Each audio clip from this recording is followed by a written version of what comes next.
There are many places in the world, but some places are not just destinations, they are mysteries. A place where the line between truth and story begins to fade. This is North Korea, a country that feels disconnected from the rest of the world. Not just in geography, but in mindset. Traveling here is not simple. You cannot just book a ticket and arrive. You need permission first. And even getting that permission is a process. Every visitor is approved, every step is pre-planned, and every movement is controlled. This may be the only place in the world where tourism doesn't mean freedom, but restriction. You are never alone, not even for a moment. The moment you enter the country, you are assigned 2 government guides. They stay with you, all the time, everywhere. They help you, but they also watch you. As soon as you step into the airport, you feel something unusual. Everything is so clean, so organized, so perfectly arranged that it almost feels unnatural. No loud noise, no crowds, no chaos that you usually expect at international airports, just silence. Deep, noticeable silence. You take out your phone, but then you remember everything is checked here. You want to take a photo, but you hesitate, because you were already told not every picture is allowed, and slowly you begin to understand this journey is not going to be normal.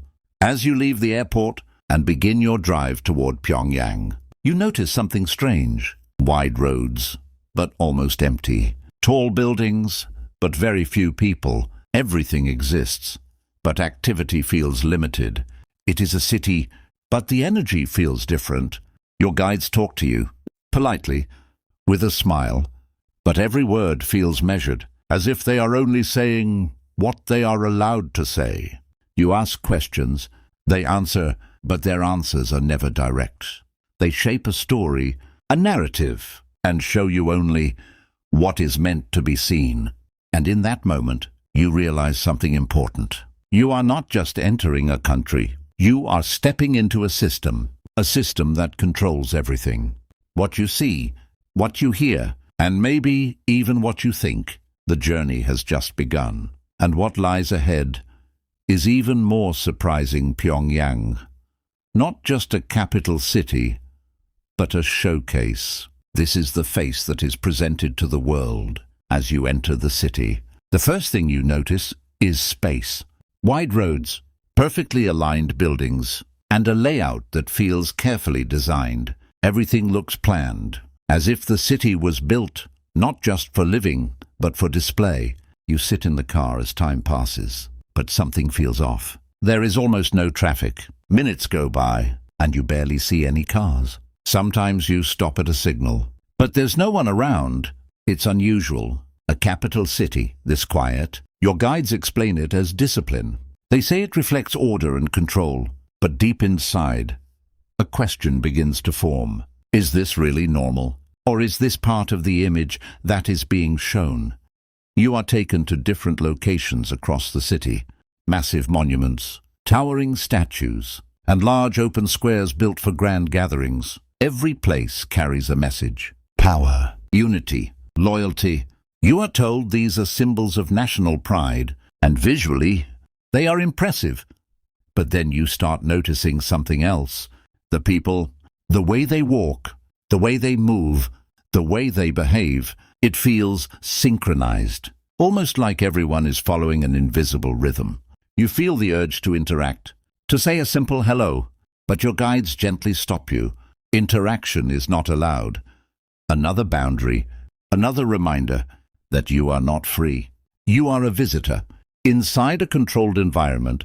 Throughout the day, everything looks perfect, too perfect, and perfection often raises questions. Because real life has imperfections, here, you don't see them. You only see what is meant to be seen. And slowly, you begin to understand Pyongyang is not just a city.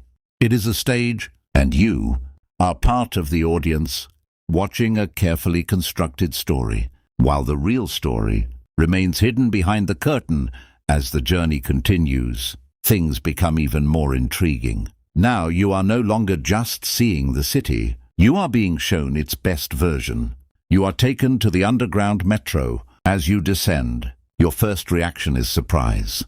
This doesn't feel like a transport system. It feels like a palace. Chandeliers hanging from the ceiling. Marble walls, detailed artwork everywhere. Everything looks grand. Everything looks impressive. You wait for the train, and when it arrives, people enter quietly. No pushing, no rushing, no noise. Everything is controlled. So controlled that it feels slightly unnatural. Next, you are taken to schools. Children perform in front of you. Songs, dances, perfectly synchronized routines. Every movement precise, every expression controlled. It's impressive. But it also raises a question: is this talent? Or is this training? Is this passion? Or expectation? The question stays in your mind, but never reaches your lips. You smile, you clap, as if everything is normal. Then come the museums, places where history is told, but from a very specific angle, a single narrative, a single perspective. Every story leads in one direction, and slowly you begin to realize this is not just history. This is a version of history. You ask your guides questions. What does the other side say? They smile and answer, but not directly, as if there is a line they cannot cross or choose not to. And in that moment, a realization becomes clear. What you are seeing is not a lie, but it is not the full truth either. It is a selected reality, carefully chosen, carefully presented, and you are just a visitor inside it.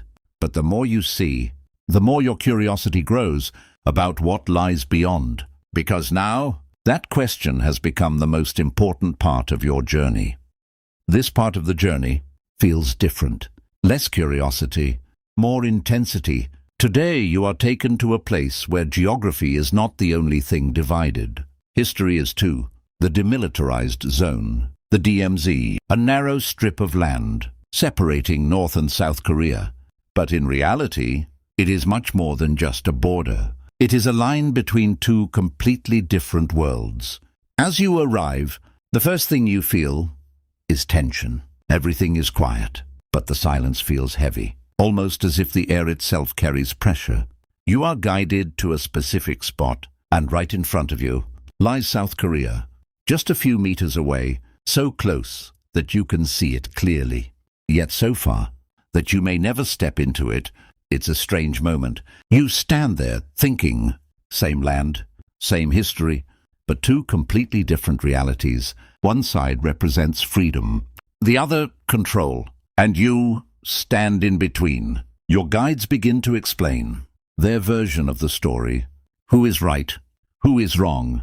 But now your mind is focused on something else. Perspective. Because every story has two sides, and here, those sides are completely opposite. As you return to the city, something inside you has changed. Things that once seemed normal now raise questions.